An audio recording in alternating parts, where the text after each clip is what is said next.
जय श्री कृष्णा, जय श्री राम। कहता है जब व्यक्ति माया के अधीन हो जाता है, तो वह दूसरे व्यक्ति को कभी भगवान की भक्ति करने में नहीं कहते। जिस प्रकार से एक बंधे व्यक्ति जिसके सारे हाथ-पाँव बंधे हुआ खुद से मुक्त नहीं हो सकता, उसे किसी की आवश्यकता होती है, उसी प्रकार जब व्यक्ति किसी माया से मोहित हो जाती है, तो किसी माया मुक्त व्यक्ति की आवश्यकता पड़ती है, जो उसे उसके पथ प्रदर्शक उसको उसका सच्चा मार्ग दिखा सके, उसके शक्ति से उसको अवगत करा सके, है ना? इसलिए क्या कहता है कि श्री कृष्ण भगवान ही एक ऐसा भक्ति साधन है, श्री कृष्ण भगवान की भक्ति एक ऐसा मार्ग है जिसके द्वारा हम अपने शक्तियों से अवगत हो सकते हैं, अपनी शक्तियों को पहचान सकते हैं, अपने बुद्धि से युक्त हो सकते हैं, है ना? कहता है क्या कि माम एव पद भी बड़ा सारा गर्भित है।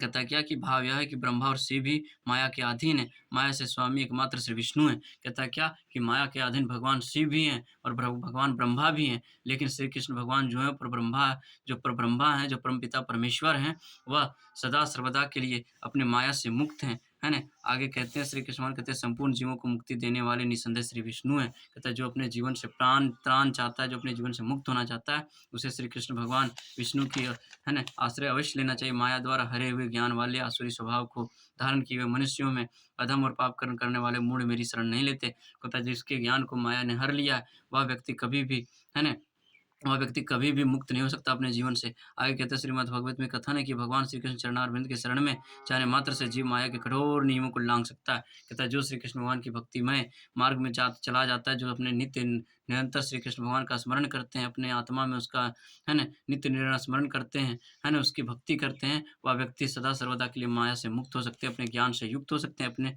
भूले शक्ति को पहचान सकते हैं, है ना। आगे कहते हैं कि क्या कारण है कि विद्वान दार्शनिक वैज्ञानिक व्यापारिक है ना, प्रशासक तथा अन्य लोगों के अन्य सब अग्रणी सर्व शक्ति संपन्न भगवान श्री कृष्ण के चरणार कमलों में नहीं जाते। मानवता के पथ प्रदर्शक नाना प्रकार की बड़ी-बड़ी योजना बनाकर अनेक वर्षों जन्मांतरों तथा ध्यान अध्याय अध्यय अधेय व्यवसाय पूर्व मुक्ति के लिए उद्यम करते रहते हैं, परंतु जब भगवान के चरणारविंद में प्रपन्न होने मात्र से मुक्ति लाभ सुलभ हो सकती है, तो ये क्यों नहीं ये बुद्धिमान और परिश्रमी लोग इस सुगम पथ को स्वीकार करते हैं। क्या कहते हैं कि जो अनेक प्रकार के दार्शनिक वैज्ञानिक हैं, वह नित्य निरंतर अपने कार्य में इतना संलग्न है कि वह भगवान की भक्ति करना भूल चुके हैं, जबकि उसे पता है कि भगवान की भक्ति करने से ही मुक्ति मिल सकती है। आगे कहता है क्या कि गीता में इस जिज्ञासा का स्पष्ट उत्तर उपलब्ध है। समाज के सच्चे विद्वान अग्रणी ब्रह्मा, शिव, कपिल, मनु, है ना, कुमार, व्यास, देवल, आसित, जनक, प्रहलाद, बलि, मध्वाचार्य, रामानुजाचार्य, श्री चैतन्य महाप्रभु तथा अन्य श्रद्धालु दार्शनिक, राजनीतिक, वैज्ञानिक, है ना,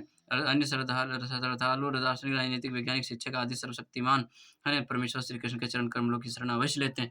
क्या कहते हैं कि जो व्यक्ति है ना, जो व्यक्ति यहाँ तक कि ब्रह्मा और शिव भी श्री कृष्ण भगवान के आश्रय लेते हैं। मेरा कहने का मतलब ये है कि श्री एपीजे अब्दुल कलाम भी एक वैज्ञानिक थे। और वह हम कभी भी अपने साथ अपने जीवन में श्रीमद् भगवद गीता को नहीं छोड़ा। वह हमेशा श्री कृष्ण भगवान कहने का मतलब ये है कि जब उन्होंने अगर श्रीमद् भगवद गीता का साथ नहीं छोड़ा, तो हमेशा वो भगवान की भक्ति में निष्ठ था और इसी प्रकार वह अपने जीवन को सफल कर पाया और वह अपने जीवन में मुक्त हो पाया। इसलिए हमें श्री कृष्ण भगवान की भक्ति अवश्य लेना चाहिए, उनसे सीखना चाहिए, उनके अनुसार हमें अनुसरण करना चाहिए, उसके मार्ग पर चलना चाहिए।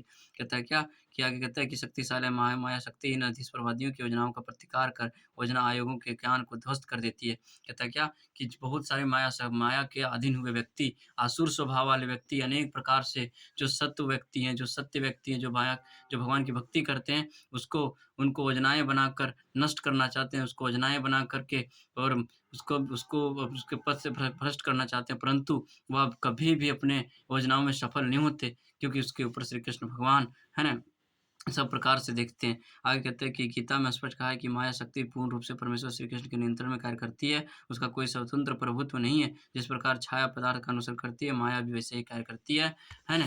कहता है क्या कि फिर भी माया शक्ति अत्यंत बलिष्ठ है, अपने अनिश्वरवादी स्वभाव के कारण नास्तिक उसकी क्रिया विधि से अवगत नहीं हो सकता और ना ही श्री भगवान की योजना को जान सकता है ना?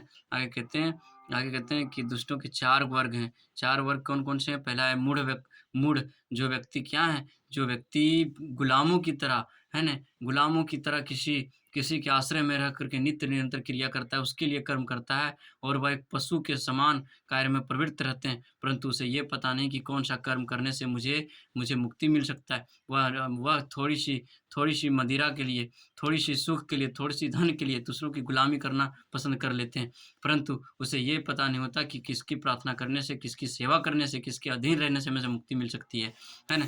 दूसरे प्रकार के व्यक्ति हैं नराधम। नराधम का अर्थ है कि जो व्यक्ति धर्म शून्य है, जो व्यक्ति धर्म को नहीं मानता, वह व्यक्ति कभी जीवन में सफल नहीं हो सकता। क्योंकि धर्म से बड़ा कोई दान तो कहते हैं ना कि धर्म से बड़ा कोई दान नहीं है, दान से बड़ा कोई धर्म नहीं है ना? मतलब कहने का मतलब है कि धर्म से बड़ा कोई ज्ञान नहीं है, ये चीज़ मेरा कहने का मतलब है ना? दान से अलग संबंध है, वो तो द्रव्य यज्ञ है, परंतु यहाँ पर धर्म का अर्थ है कि ज्ञान, जो धर्म का आश्रय लेता है, वो पूर्ण रूप से ज्ञानी है, वह पूर्ण रूप से ज्ञान से युक्त है। आगे तीसरा प्रकार के तीसरा प्रकार के जो हैं वो व्यक्ति हैं तीसरा तीसरा जो व्यक्ति है, दूसरा नराधम है जो ना तो खुद धर्म को मानते हैं और ना ही किसी को मानने देता है। वह हमेशा के लिए पाप पाप पाप युक्त कर्मों में व्यस्त रहते हैं और अपने जीवन में हमेशा सुख-दुःख ही भोगते हैं। तीसरा प्रकार के हैं, है ना? तीसरा प्रकार के क्या कहते हैं कि अपने बालकों के सोए भगवत प्रेम को फिर जागृत करना अभिभावकों का प्रथम प्रधान कर्तव्य है। आगे कहते हैं है ना? आगे कहते हैं कि तीसरा श्रेणी के लोग कौन से हैं? है ना? तीसरा श्रेणी के दुरात्मा मायापहत ज्ञान कहलाता है अर्थात जिनका प्रकांड ज्ञान माया शक्ति के प्रभाव से हर लिया गया है। इस श्रेणी के लोग अधिकांश में बड़े विद्वान, दार्शनिक, कवि, साहित्यकार, वैज्ञानिक आदि होते हैं, परंतु माया उन्हें सतपथ से भ्रष्ट कर देती है। वे भी श्री भगवान की अवज्ञा कर बैठते हैं। है ना? तीसरा प्रकार के जो जो दुष्ट व्यक्ति हैं, वो कौन है? मायापहत ज्ञान है। जो व्यक्ति क्या है? माया के अधीन हो चुके हैं, जिसका ज्ञान को माया ने हर लिया है ना? वह कभी भी ज्ञान से युक्त नहीं हो सकता और ना ही भगवान की भक्ति में जाते हैं। वे असमोधर्म हैं, अर्थात उनके समान या उनसे अधिक कोई नहीं है, क्योंकि वे सब मनुष्य के पिता ब्रह्मा के भी पिता हैं, ब्रह्मा के ही नहीं वे तो संपूर्ण जीवोनियों के जन्मदाता हैं, वे ही निर्विशेष ब्रह्मा के आश्रय हैं और जीवन के अंतर्यामी परमात्मा उन्हीं का ही अंश है। वे सबके स्रोत हैं, अतः सभी को उनके शरणागत हो जाना चाहिए। है ना? कहता है क्या कि धर्म से बड़ा कोई कर्म नहीं होता, है ना? और माया से बड़ी कोई पाप नहीं होता। इसलिए क्या कहता है कि सभी के उत्पत्ति श्री कृष्ण भगवान है, सभी के विनाश श्री कृष्ण भगवान। जब इस सारी चीज़ को जानते हो, है ना? सारे ज्ञान के स्रोत श्री कृष्ण भगवान, जब इन सारी चीज़ों से ज्ञान है आपको, तो फिर आप क्यों धर्म से विमुख हो रहे हैं? आप धर्म के समक्ष जाइए, धर्म का आश्रय लीजिए। मायापहत ज्ञान श्रेणी के मूढ़ों ने परंपरा के बाहर गीता की जो भी अप्रामाणिक व्याख्याएँ, वे सब ज्ञान के पथ में बाधक सिद्ध होती है। मूढ़ व्याख्या कर ना तो स्वयं श्री कृष्ण भगवान के चरणारविंद की शरण लेते हैं और ना दूसरों को ही लेने की शिक्षा देते हैं। अंतिम कोटि के दुष्ट आसुरी स्वभावधारी हैं। वह यह श्रेणी खुले रूप में अनिश्वरवादी हैं। ये कोटि के मनुष्य रूपधारी असुरों का तर्क है कि परमेश्वर इस प्राकृतिक जगत में कभी अवतरित नहीं होते, परंतु अपने इस तर्क को वे किसी ठोस प्रमाण के आधार पर सिद्ध नहीं कर सकते। तीसरा क्या है? चौथा जो अंतिम प्रकार के दुष्ट हैं, वो आसुरी स्वभाव वाले व्यक्ति हैं। वह क्या करते हैं? वह पूर्ण रूप से अनिश्वरवादी हैं, वह ईश्वर को मानते ही नहीं हैं और ना ही लोगों को मानने के लिए कहते हैं। वह कहते हैं कि श्री कृष्ण भगवान का नाना अवतार हुआ ही नहीं है ना? वह श्री कृष्ण भगवान परम सत्य है ही नहीं, जबकि वह कोई ठोस प्रमाण भी नहीं दे सकता कि श्री कृष्ण भगवान परम सत्य हैं या यह सत्य हैं। इस चीज़ का वो ठोस भी नहीं दे सकता, जबकि सबसे सर्वश्रेष्ठ सत्य यह है कि श्री कृष्ण भगवान नित्य विराजमान हैं और विराजमान थे भी और विराजमान रहेंगे भी। भाव यह है कि आप उसे किस वे में लेते हैं, किस तरीक़ा से आप श्री कृष्ण भगवान को समझते हैं। आगे कहते हैं, आगे श्री कृष्ण भगवान कहते हैं कि हे भारत अर्जुन, विपदाग्रस्त धन की इच्छा वाले जिज्ञासु धन की इच्छा वाले जिज्ञासु और ज्ञानी, ये 4 प्रकार के पुण्यात्मा मेरी भक्ति करते हैं। कहता है 4 प्रकार के व्यक्ति जो हैं, वही श्री कृष्ण भगवान की भक्ति करते हैं। पहला विपदाग्रस्त, जिसके पास कोई संकट हो, वही श्री कृष्ण भगवान का आश्रय लेते हैं। दूसरा, जो धन की इच्छा रखता है, जो धन कमाना चाहता है, वो भी श्री कृष्ण भगवान की भक्ति करता है। तीसरा, जो कुछ जानना चाहता है, वो भी श्री कृष्ण भगवान की जाता है। जो ज्ञानी बनना चाहता है, वो भी श्री कृष्ण भगवान की भक्ति में जाता है। है ना? ये 4 प्रकार के पुण्यात्मा मेरी भक्ति करते हैं। परंतु इस प्रकार की भक्ति करना, है ना, जो अपने स्वार्थ के लिए स्वार्थ प्रेरित से भक्ति करते हैं, वह भी हमेशा पाप कर्म ही करते हैं। क्योंकि स्वार्थ प्रेरित से नहीं, निस्वार्थ भाव से श्री कृष्ण भगवान की सेवा करना ही, है ना, धर्म का कर्म है और पूर्ण रूप से भक्तिमय का सिद्धांत है ना?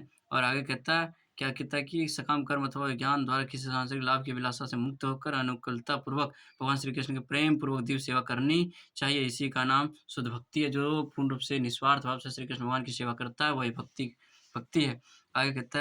आगे कहते हैं क्या कि परंतु उनमें से भी कुछ सौभाग्यवश शुद्ध भक्त के संग में आते हैं, तो वे भी शुद्ध भक्त बन जाते हैं। कुछ अनिश्वरवादी ऐसे भी हैं, जो कभी एक मुक्त व्यक्ति के पास आते हैं, जो माया से मुक्त व्यक्ति हैं, उसके पास आते हैं और जब उसके ज्ञान को देखते हैं और जब वह सत्संग आदि में जाते हैं और जब ज्ञान देखते हैं, तो वह भी श्री कृष्ण भगवान भक्ति में निष्ठ हो जाते हैं। है ना? तो इस प्रकार से हम कह सकते हैं कि अतः विशुद्ध भक्ति योग के स्तर पर आने के लिए इन सभी बाधाओं का उल्लंघन करना आवश्यक है। इन सभी मोह माया से मुक्त होना अति आवश्यक है। तभी जाकर के हम माया से मुक्ति हो सकते हैं, माया से मुक्त हो सकते हैं, भगवान की भक्ति कर सकते हैं और जीवन में सदा सर्वदा के लिए मुक्त हो सकते हैं। जो भगवान की भक्ति का आश्रय लेगा, उसके अंदर किसी भी प्रकार का दुःख नहीं होगा, द्वेष नहीं होगा, ईर्ष्या नहीं होगा और वह हमेशा आत्मा में आनंद की अनुभूति करेगा और वह अपने जीवन में बंधन से बंध कर भी सदा सर्वदा के लिए मुक्त रहेंगे। इसलिए अपने बच्चों को भगवान की भक्ति करना सिखाओ, अपनों को भक्ति में निष्ठ करो और अपने जीवन को सफल बनाओ। श्री कृष्ण भगवान आपके हर कार्य को सफल करे। जय श्री कृष्णा, जय श्री राम। आपका दिन शुभ हो, आपका जीवन मंगलमय हो, आपका जीवन शुभ हो, आपका जीवन मंगलमय हो। जय श्री कृष्णा, जय श्री राम, जय बजरंगबली, जय हनुमान, जय बजरंगबली, जय श्री कृष्ण भगवान। जय श्री